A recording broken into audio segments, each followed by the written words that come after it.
Hello students, good morning. कैसे आप सभी लोग?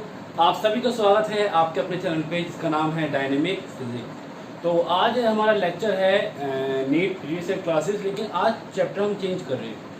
आज हमारा जो नीट प्रीवियस ईयर लेक्चर जो है वो है टॉपिक इलेक्ट्रोस्टैटिक के ऊपर। 12th class first chapter electrostatic के ऊपर उसके वीडियो मैंने अपलोड कर दिए हैं, आप देखिए, वहाँ पे समझ में आ जाएगा। अच्छे से तरीके से चीज़ समझा रखिए, आपको कोई समस्या नहीं आएगी। ठीक, तो हम कोशिश करते हैं इसके लिए जो लास्ट ईयर किसी भी ईयर में नीट या नीट एग्जाम में एम्स में आए हुए हैं। ठीक है, चलिए। तो पहला क्वेश्चन जो इसका है वो देखिए सामने स्क्रीन पे। चलिए तो शुरू करते हैं हमारा क्वेश्चन। और पहला क्वेश्चन मैं दो लैंग्वेज यूज करूंगा, हिंदी इंग्लिश, समझने की कोशिश कीजिएगा। आसान क्वेश्चन आते हैं, नीट में कोई हार्ड नहीं आते। और ये क्वेश्चन आया हुआ है नीट 2017 में आया हुआ है, नीट 2017। अब सुनिए क्वेश्चन क्या है।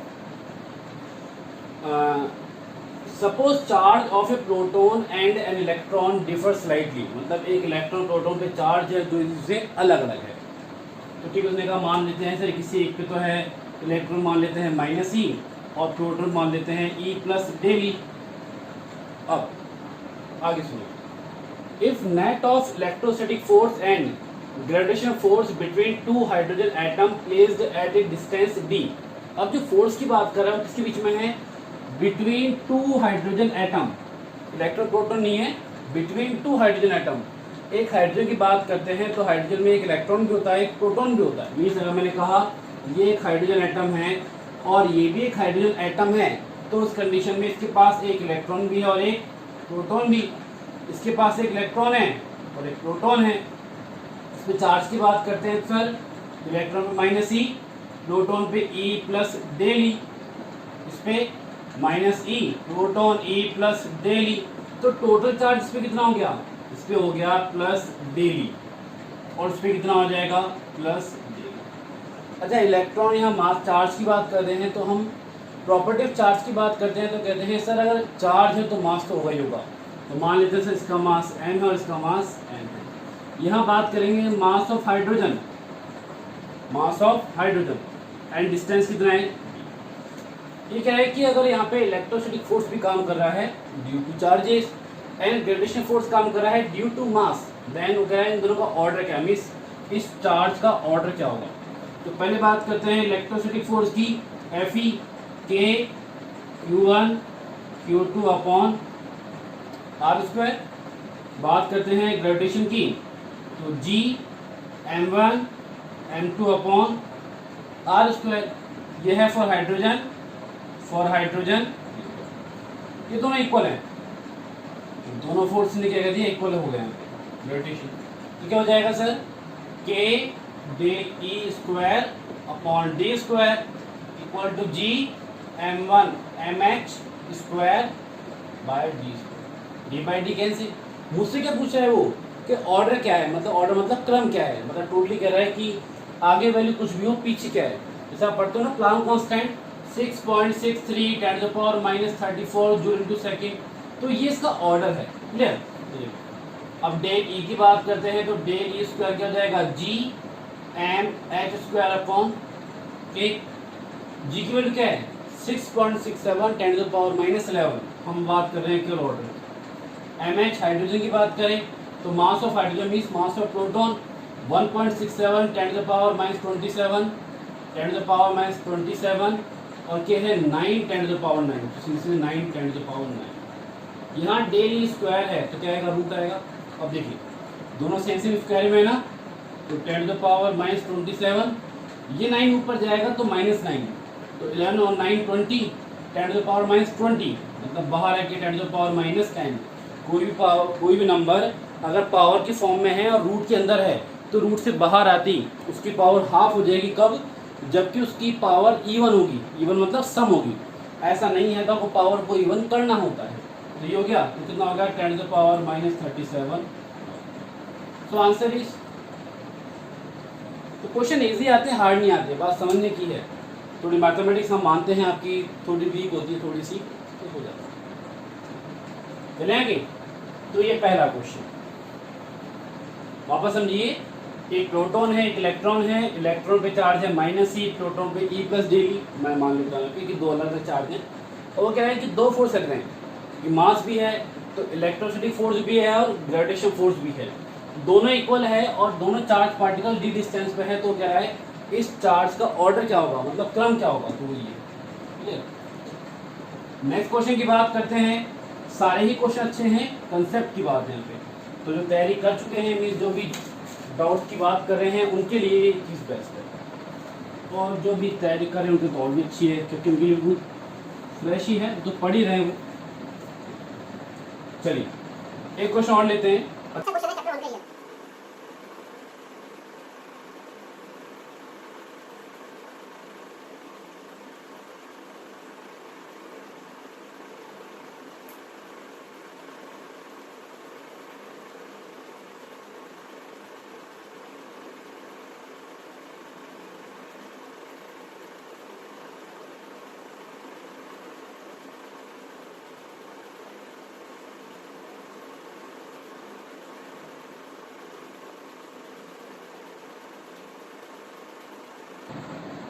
देखिए ऑप्शन दे रहा मैं, बहुत आसान क्वेश्चन है। If an electric dipole is placed at an angle of 30 degree with electric field, तो ठीक है सर, मेरे को क्या दिया है, इलेक्ट्रिक फील्ड की बात की है। तो इलेक्ट्रिक फील्ड दिया है 2 × 10⁵ न्यूटन पर कूलम। अच्छा देखिए ध्यान से, बहुत अच्छा क्वेश्चन है, टॉपिक हम कर चुके हैं, तो सारे क्वेश्चन थोड़ी से सॉल्व हो जाएंगे। इट्स एक्सप्रेस टॉर्क, टॉर्क मतलब बात करते हैं टॉ वेक्टर कितना है, 4 न्यूटन इंटू मीटर, मतलब 4 newton into metre. Charge on dipole, हमें क्या निकालना है, charge. If dipole length means distance between two charges in dipole, एक द्विध्रुव में आवेशों के मध्य की दूरी, तो सर मान लेते हैं वो 2a लेते हैं हम, तो कितनी है 2 सेंटीमीटर, बट इस सेंटीमीटर में है। न्यूमेरिकल करने का जो पहला रूल होता है वो क्या होता है, और वो होता है कि आप सभी क्वांटिटीज को एक यूनिट सिस्टम में कन्वर्ट कर दें, क्लियर। तो क्या हो जाएगा, ये चेंज इन मीटर, तो 2 × 10⁻² मीटर। टॉर्क होता क्या है, अच्छा एंगल भी दिया हुआ है, theta = 30 degree between E vector, between P vector and, ठीक। Electric dipole is placed at an angle of 30 with, तो ये डाइपोल और इलेक्ट्रिक फील्ड के बीच का एंगल। तो टॉ का फॉर्मूला क्या होता है sir, P sin theta. P को ओपन करो, 2AQ E sin थीटा। मुझे क्या निकालना है, चार्ज Q, तो Q क्या हो जाएगा, टॉ अपॉन 2A, बस हो गया, कैलकुलेशन तो है। टॉ कितना है 4, 2A कितना है 2 × 10⁻² और E कितना है, E है 2 × 10⁵, और साइन थीटा 1/2, साइन 30 1/2 ऊपर गया, इस 2 से, अच्छा 2 से 2 कैंसिल हो गया, ये 2 ऊपर गया, कितना है 5 - 2 3, ऊपर जाके 10⁻³ मतलब इसे बोलते हैं मिली, तो 2 milli coulomb. This is charge on dipole. आया मतलब, मैंने आपसे कहा था कि आप ध्यान से करें, पढ़ेंगे, जैसे मैं लेक्चर बता रहा हूँ आपको, तो सारे क्वेश्चन इजी हो जाएंगे और हमें मज़ा भी आएगा पढ़ने में। बट हमें पहले वो याद होना चाहिए कि हमने क्या पढ़ा है। अप्लाई कैसे करते हैं वो मैं आपको सिखा रहा हूँ यहाँ पे, बट पढ़ना पड़ेगा। एक क्वेश्चन और देते हैं। अच्छा क्वेश्चन है, समझिएगा ध्यान से, ये अच्छा क्वेश्चन है, लॉजिकल भी है, कंसेप्चुअल भी है, सब कुछ इसमें, जहाँ आपको दिमाग लगाना होगा। अब तक क्या नहीं लगाया तो कोई बात नहीं, बट अब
चलिए, two identical charge sphere suspended from a common point,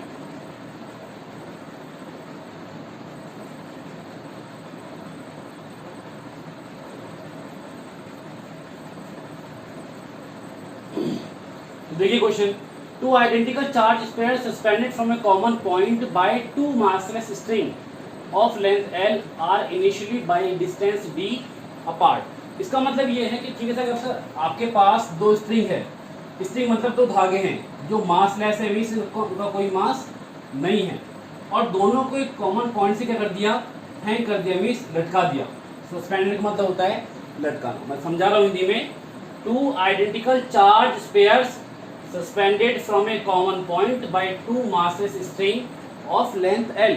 मैंने दो मासेस को, इसका दो पार्टिकल्स है जिनका मास m और m है, इन दोनों को सस्पेंड कर दिया, मींस लटका दिए कॉमन पॉइंट से, initially by distance d apart. और जो डिस्टेंस है वो कितनी है यहाँ पे d, डिस्टेंस कितनी है, because of their mutual repulsion, दोनों पे चार्ज का नेचर सेम है, सेम है तो क्या होगा, लड़ाई होगी। Charges begin to leak from both spheres at constant rate. मतलब ये कह रहा है दोनों पार्टिकल से चार्ज जो है वो लीक होता है, लीक मतलब चार्ज की वैल्यू धीरे धीरे कम होती है। अब अगर हम बात करते हैं कूलॉम्स लॉ की, तो कूलॉम अंकल कहते हैं, जैसा कि वो बता के गए थे, कि F proportional Q1 Q2, means अगर चार्ज इंक्रीज होगा तो फोर्स इंक्रीज होगा, लेकिन अगर चार्ज डिक्रीज हो रहा है, मीन्स लीक मतलब हो रहा है, जैसे पानी, टंकी से पानी निकलता है ना, हाँ टंकी से निकलता है पानी, टंकी से पानी लीक होता है, सेम इंक्रीज इन दोनों पार्टिकल से चार्ज लीक हो रहा है। जब लीक होगा तो क्या होगा, चार्ज कम होगा, फोर्स कम होगा, फोर्स कम होगा तो दोनों क्या करेंगे, एक दूसरे की तरफ मूवमेंट करेंगे, मतलब गति करेंगे। तो charges begin to leak from both spheres, दोनों से चार्ज लीक हो रहा है at constant rate, at constant rate पे, मीन्स आप कह सकते हैं डिक्रीजिंग या change in charge with respect to time, यही कह दो rate of change of charge क्या होती है, dq बाई dt। ठीक, हाँ ठीक है, यहाँ पे q है, यहाँ पे the rate of change of charge constant है, तो dq बाई dt क्या है, कांस्टेंट है। Clear? The spheres approach each other, approach मतलब होता है दूसरे की तरफ गति करते हैं विद वेलोसिटी v। तभी कह रहे हैं कि इस वेलोसिटी v का डिस्टेंस x से रिलेशन क्या है। हम जानते हैं कि पावर 1/2 का मतलब होता है रूट x, रूट, तो क्या हो जाएगा sir, v proportional root x, v proportional to x, v proportional 1/x and v proportional 1/रूट x। कुछ चीजें हैं जो हमें पता होनी चाहिए, मैं इसको बता देता हूँ,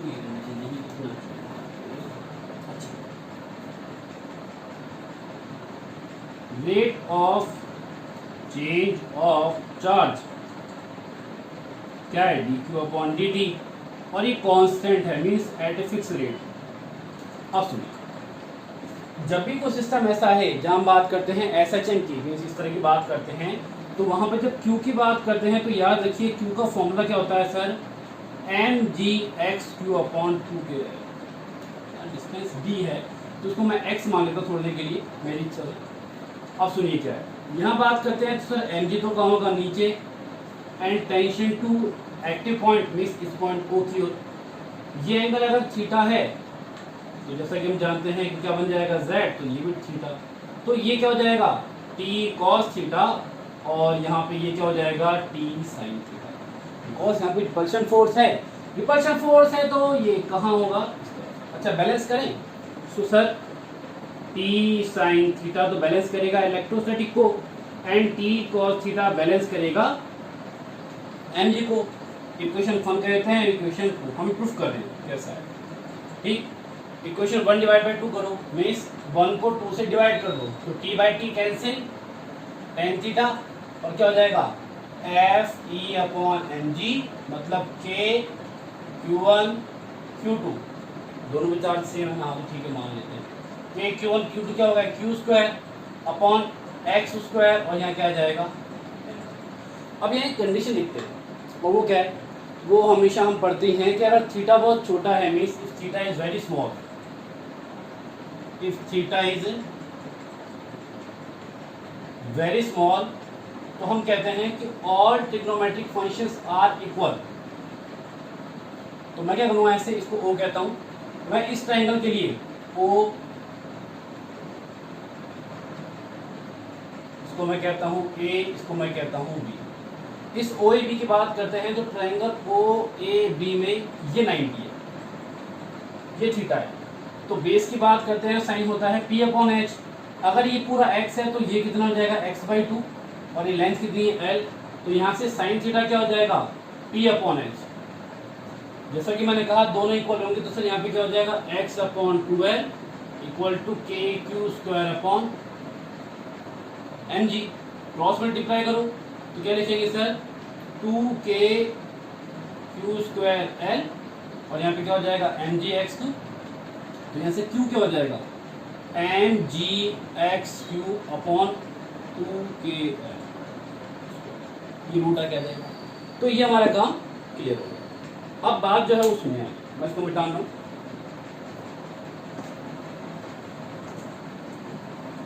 हम डायरेक्ट भी कर सकते हैं इसको, मीन्स हमारा क्वेश्चन जो है वो 1 मिनट में हो सकता है, बनी बात नहीं।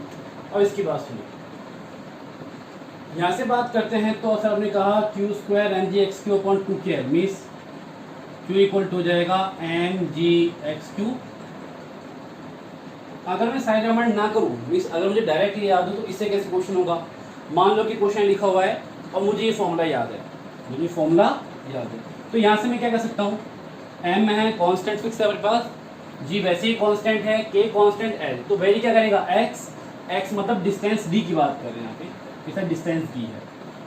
बात पहले स्टार्टिंग में d था, बाद में ये x हो गया तो बाद में वेरी कर गया।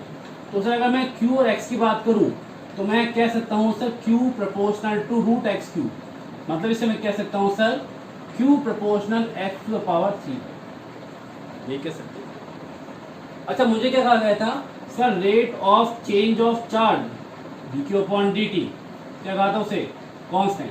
मतलब अगर मैं इस इक्वेशन का t के रेस्पेक्ट में डिफरेंशिएशन करूँ तो क्या लिखूंगा सर dq अपॉन dt, इसको मैं इक्वल में यहाँ k मान लेता हूँ सर n x n-1। अब यहाँ dt नहीं है एक्चुअल में, जब हम q का डिफरेंशिएशन कर रहे हैं मतलब अवकलन कर रहे हैं तो इक्वल में t होना चाहिए था, बट वहाँ t नहीं है, वहाँ x है। तो मैं इस x का भी क्या करूँगा t के रेस्पेक्ट में डिफरेंशिएशन करूँगा, ये कांस्टेंट है। तो यहाँ से अगर बात करते हैं तो sir dq upon dt equal to k 3/2, और यहाँ कितना बच जाएगा x टू पावर 1/2। ये dx अपॉन dt क्या है, change in displacement with respect to time, तो इसमें क्या कहूँगा v। तो यहाँ से अगर v की बात करूँ तो सर 2/3, इसका रिवर्स हो जाएगा, k आ जाएगा नीचे, यहाँ x टू पावर 1/2 नीचे, और ऊपर हो जाएगा dq अपॉन dt। इस सब को छोड़ के अगर मैं v और x की बात करूँ तो मैं कह सकता हूँ sir v proportional to 1 upon x to the power 1/2, मतलब v proportional to x to the power -1/2। तो ये क्या आ गया रिलेशन बिटवीन v एंड, ठीक। तो ये 3 क्वेश्चन थे हमारे जो हमारे हो चुके हैं, और ये क्वेश्चन आया था सन 2016 में, मतलब 2016 में क्वेश्चन आया था। इसे मैंने कहा आपसे कंसेप्ट अच्छा है, यहाँ पे इलेक्ट्रोस्टैटिक के अलावा और भी कंसेप्ट काम आते हैं, क्लियर। तो सीधा क्वेश्चन नहीं मिलेगा आपको, पढ़ते रहिए, मेहनत कीजिए, कोई भी डाउट तो मुझसे पूछ सकते हैं आप। Best of.